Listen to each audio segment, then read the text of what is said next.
참으로 사랑하는 자에게 라는 제목으로 말씀을 드리겠습니다. 이 세상 모든 사람들에게는 모두 참으로 소중한 사람들이 존재할 것입니다. 이는 빈부귀천을 떠나서 참으로 모든 사람들에게 적용되는 바, 아마도 당사자들에게는 우리 속담에 눈에 넣어도 아프지 않고 또 무엇을 준다 해도 아까운 것이 없는 그러한 존재로 참으로 그 사람에게는 존재 자체가 자기의 생명과도 맞바꿀 만한 그러한 대상이 될 것입니다.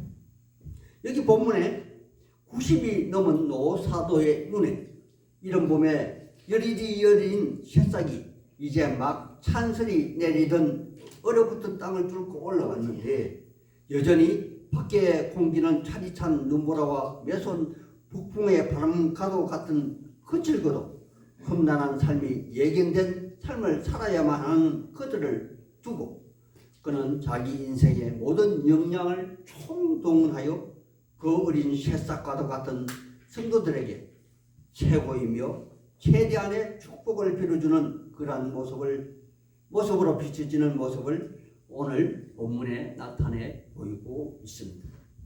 그렇다면 하나님의 사람들이요, 이렇게 멀지 않는 장래에 죽음을 앞에 두고 있는 노사도에게 최고이자 최대의 기쁨을 안겨준 그 사랑하는 교회와 성도가 행한 행동이 무엇인지 참으로 궁금하지 않습니까? 그리고 그가 빌어주는 축복이 과연 어떠한 것인지에 대하여 대단히 궁금할 것이라 생각이 되어지기에 먼저 저는 이를 한번 살펴보고 넘어가겠습니다. 하나님의 사람들이요, 여기 요한 3서는 요한 1, 2서와 마찬가지로 아마도 에베소에서 AD 90년경에 기록했을 것입니다. 그렇다면 그가 그곳 에베소에 머물러 있을 때 그가 예전에 복음을 전했던 지역에 다녀온 순회 선교사님들로부터 교회와 성도들에게 소식을 들었다는 얘기이며 그 소식 중에 참으로 사랑하는 가이오의 소식을 들었는데 그가 진리 안에서 행한다는 소식을 들었기 때문에 이렇게 큰 기쁨을 가지게 되었다는 사실일 것입니다.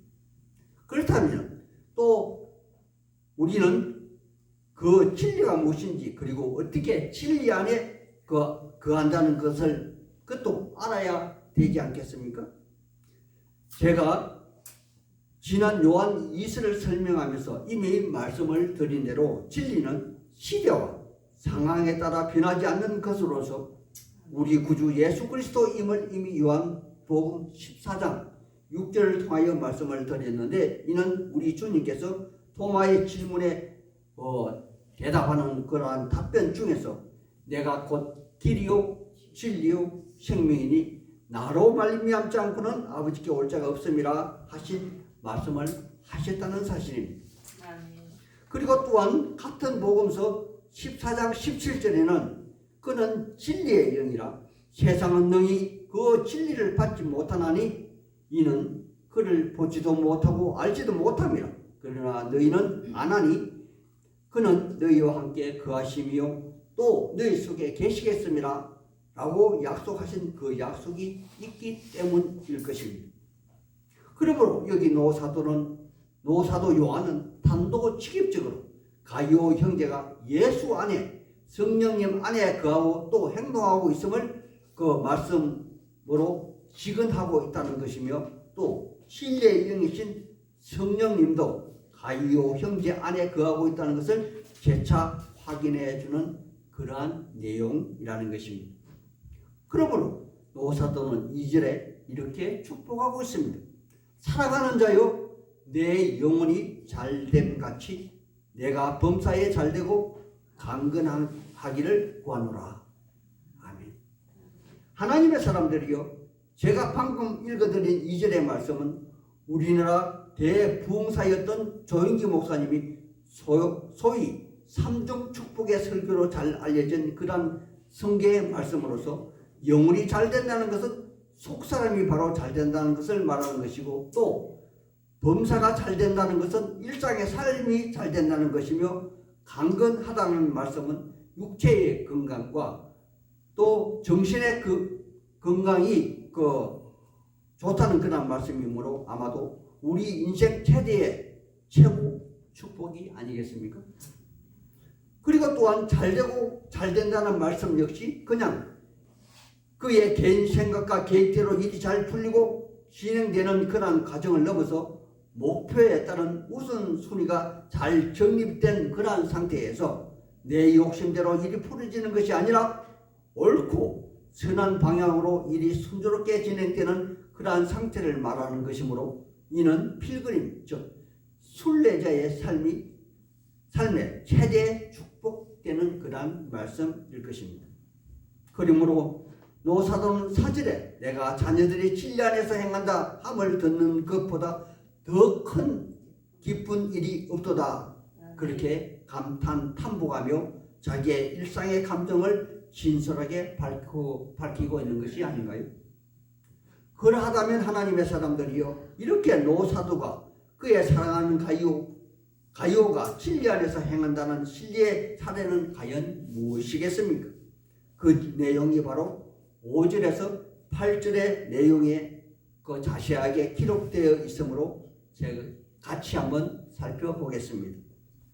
5절과 6절의 가이오 형제는 앞서 3절에서도 간략하게 밝힌 바 있듯이 당시 순회 선교사들이 각 가정교회를 방문하였을 때 그에 합당하게 대접을 잘 하였다는 그러한 말씀인 것입니다. 또한 그들 순회 선교사님들이 각 가정교회를 방문하고 또 다른 곳으로 복음을 전도하기 위하여 그곳을 떠나갈 때 가이오 형제는 그들에게 복음의 전도 여행을 위한 필요한 자금을 후원하여 충동하며 그들의 마음을 흡족하게 하였다는 것입니다. 이것이 아마도 사도 요한에게는 참으로 아름다운 그런 나눔으로 그의 마음을 대단히 기쁘게 한 것 같습니다. 그런데 하나님의 사람들이요 우리네 사람들은 이 땅에서 생활을 하는데 꼭 필요한 물질을 보충하면서 살아야 하지 않습니까? 예를 들어 날마다 필요한 양식이 있어야 하며 또한 여행을 할 때는 필요한 경비가 있어야 합니다. 하지만 우리의 예수님이 육으로 이 땅에 계시는 동안에는 우리의 예수님이 전부 다 책임지시마시고 누가복음 9장 3절에서 2명씩 짝을 지어 복음을 전도하는 여행길에 너희는 아무것도 가지지 말며 지팡이나 배낭이나 양식이나 돈이나 두벌 옷도 가지지 말고 전대도 필요하지 않다고 그렇게 말씀하셨으며 이는 그 복음을 들은 교회나 성도들이 다음 곳으로 복음을 전하러 갈 때 그들에게 필요한 경비를 충당하게 한 것으로서 이는 사람에게 빚지는 것이 아니라 우리 주님께 빚지는 행위로 간주하시고 우리 주님이 그 제자들을 그렇게 훈련시켰습니다. 하지만 우리의 예수님이 성천하신 이후에 사도 바울은 구약 신명기서 24장 4절의 말씀을 인용하여 믿음의 아들 디모데전서 5장 18절에 성경에 일렀으되 곡식을 밟아 뜨는 소에게 마음을 씌우지 말라 그렇게 말씀을 하시고 또 그 일꾼이 삭설 받는 것이 마땅하다 하였으니 역으로 복음을 전해 들은 자가 그 복음을 전해 준 자를 공개하는 것이 마땅하다는 그러한 말씀도 될 것입니다.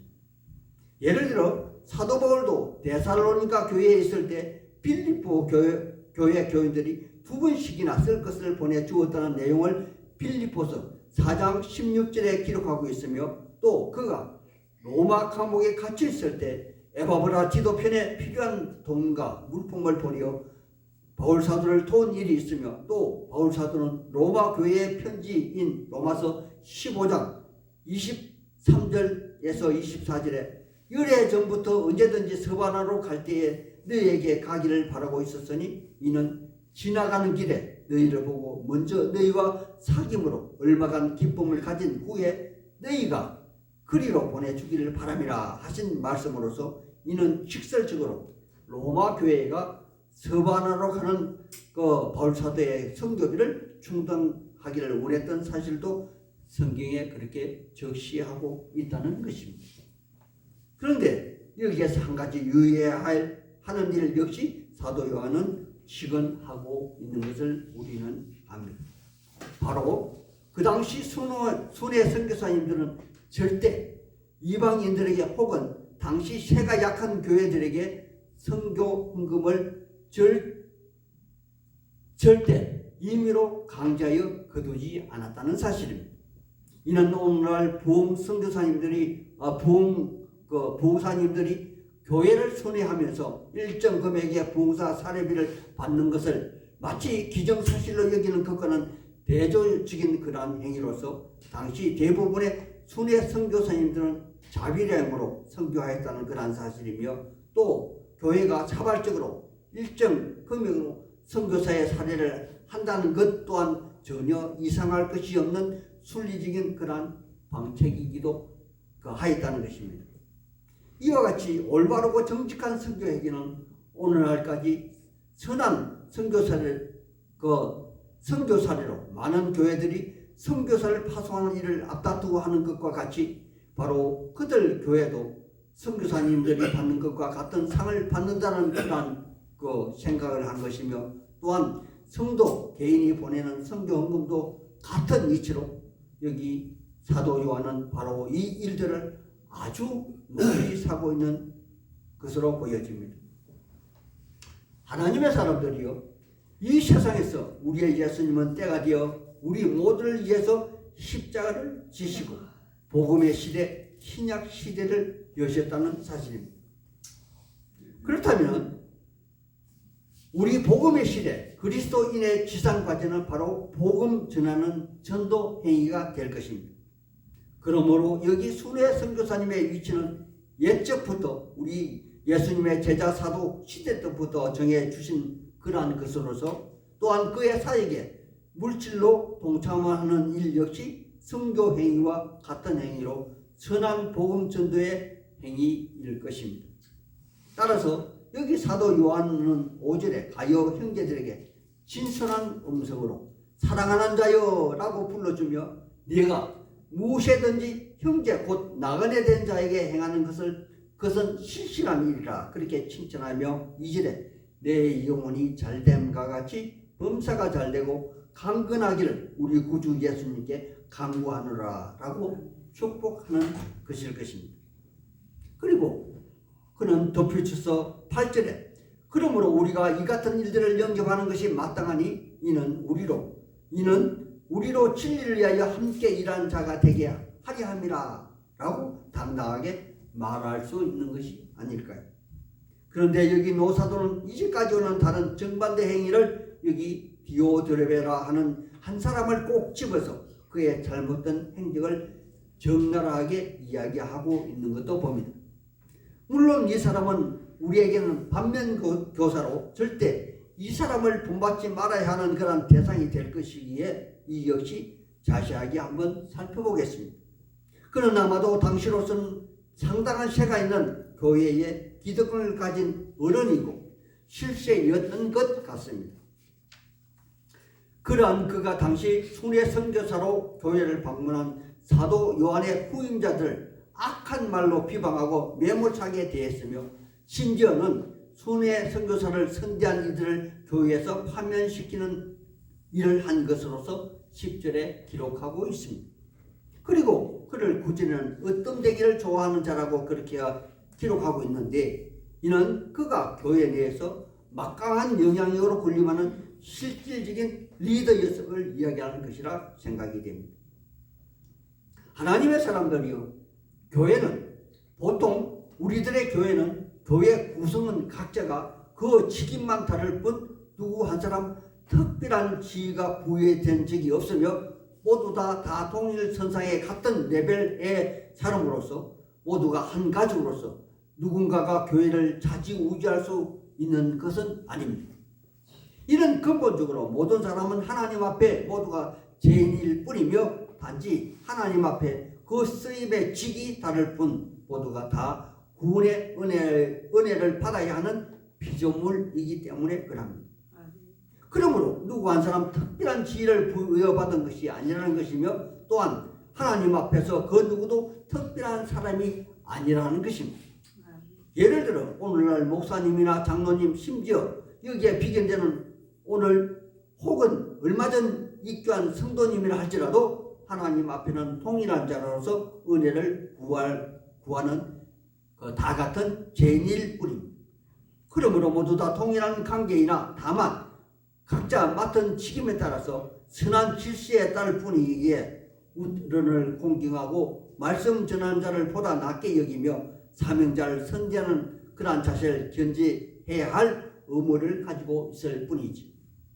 그런데 여기 디오드레베는 월권 행위를 하고 있다는 것이며 이는 마치 자기가 옳음과 거짓을 판단하는 하나님인 양 참 하나님의 형제들을 맞아들이지 아니하고 또 선대한 그들을 교회에서 출교시킨다면 이는 올바른 하나님의 자녀의 자세가 아닐 것입니다. 하나님의 사람들이여 오늘날 한국교회 이란 교회에서 으뜸이 되고자 하는 그러한 사람들이 많이 나타나기도 합니다. 예를 들어 분쟁이 있고 또 기존 장로님들이 목사님을 여러 가지 이유로 조기 은퇴시키는 그런 행위를 하는 분들이 간혹 그 세상 신문에 나기도 합니다. 하지만 이 모든 일 뒤에는 언제나 하나님이 지켜보고 계시다는 것을 인식해야만 한다는 사실을 기억해야 할 것이며 공정한 일은 언제나 공정한 과정을 거쳐야 한다는 사실을 또한 잊지 말아야 할 것입니다. 그래서 이제 여기 사도 요한은 여기 11절에 사랑하는 자요 악한 것을 본받지 말고 선한 것을 본받으라. 선을 행하는 자는 하나님께 속하여 있고 악을 행하는 자는 하나님을 배우지 못하였느니라. 즉 하나님 나라에 들어가지 못한다는 아주 무서운 말씀을 기록하고 있습니다. 하나님의 사람들이요 일평생 교회에 다니고도 만약 천국에 들어가지 못한다면 이 얼마나 억울하고 또 불쌍한 사태입니까? 우리 예수님은 마태복음 16장 26절에 죽음과 부활을 얘기하시면서 사람이 온 천하를 얻고도 제 목숨을 잃으면 무엇이 유익하리요? 사람이 무엇을 주고 제 목숨과 바꾸겠느냐라고 제자들에게 반문하는 그러한 모습도 적시하고 있죠. 여러분들도 이 세상에서 일시적인 명예나 부귀 영화를 위하여 영원한 생명과 맞바꾸는 그러한 어린 썩은 자가 되시겠습니까? 아니 단순히 이 땅에서 아니 교회에서 어떤 되고자 하다가 천국을 놓치겠습니까? 아니 우리는 절대 그럴 수 없습니다. 우리는 이 땅에서 평안함을 누리고 또 저 천국도 소유해야만 합니다. 그렇게 하려면 우리가 어떻게 하면 될까요? 성경의 인물 중 존경할 만한 사람의 그 삶을 따르기 위해서 그리고 실패한 자의 삶을 배척하기 위해서 오늘 우리가 또 성경을 배우고 읽고 있는 것이 아닌가요? 바로 우리에게 타산치석으로 일러주신 가이오의 삶을 따르고 디오드레베의 삶을 배척하는 길일 것입니다. 그리고 여기에 그 행적을 밝히지는 않았으나 참으로 신실한 데메드리오 그 같은 그러한 사람의 행적을 따르는 삶일 것입니다. 아마 오늘날 젊은 사람들은 이런 남의 산의 돌도 내게 가져와 아주 유용하게 쓴다는 타산치석이라는 그러한 말보다 벤치마킹이라는 말을 더 선호할지도 모릅니다. 아무튼 여기 사도 요한은 바로 우리를 향해 사랑하는 자여 내 영혼이 잘됨 같이 범사가 잘되고 강건하기를 간구하노라 라는 그러한 축복의 주인공이 오늘 여기 하늘 향기 나는 교회에서 이 말씀을 읽고 듣고 배우는 사람들 모두가 다 이러한 말씀의 주인공이 되시기를 우리 구주 예수님 이름 받들어 소망하고 축복하는 바입니다. 아멘. 아멘.